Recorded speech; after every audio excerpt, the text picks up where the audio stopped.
Hello, hi everyone. In today's video, we are going to learn about loops in C Sharp. For loop, while, do while, for each loop. So we'll go through all these loops in detail. So first of all, why loops are required? Loops are nothing but whenever you wanted to execute a block of code multiple times, then in that case, loops will come into picture. These are very essential to execute the piece of code multiple times. This will help us to avoid code repetition and it will make our program efficient. Also, whenever you wanted to iterate over collections and processing the data and automative repetitive actions, so the loops will come into picture. So we will go through all the loops one by one. First, take a look at the for loop. So if you see the syntax for loop, it looks something like this. First, it will start with initialization and then the condition and then increment.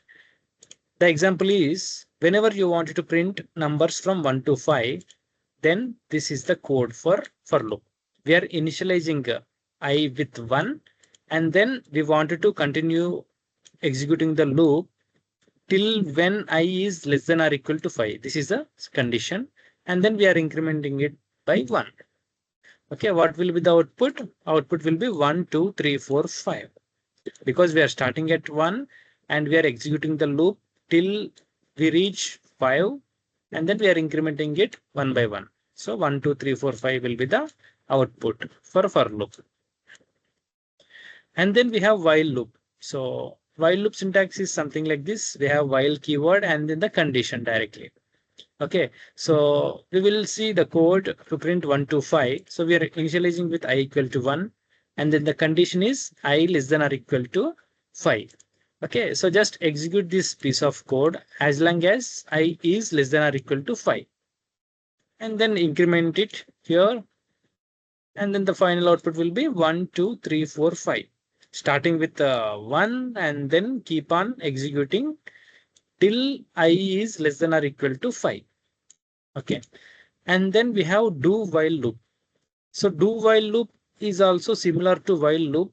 Only difference is that the code you place inside do will execute at least once. Okay, we will see the example. So here also I'm trying to print numbers from 1 to 5. So initializing I with 1 and then having the piece of code inside the do block.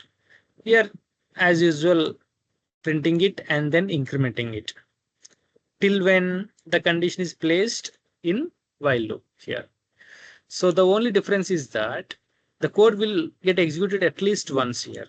I mean, even before evaluating the expression, we are printing it. So this one is guaranteed to execute. This one will be printing for sure, even though this condition evaluates to false. That's the only difference between while loop and do while. And then we have for each loop. This for each loop also used to iterate over elements in a collection.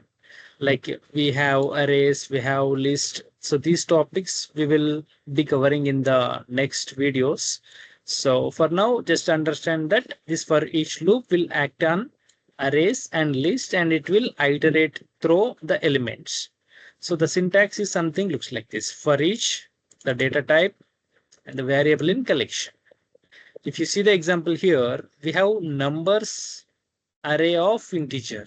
Okay, we have collection of numbers here and then we are iterating over the numbers. So this num in numbers.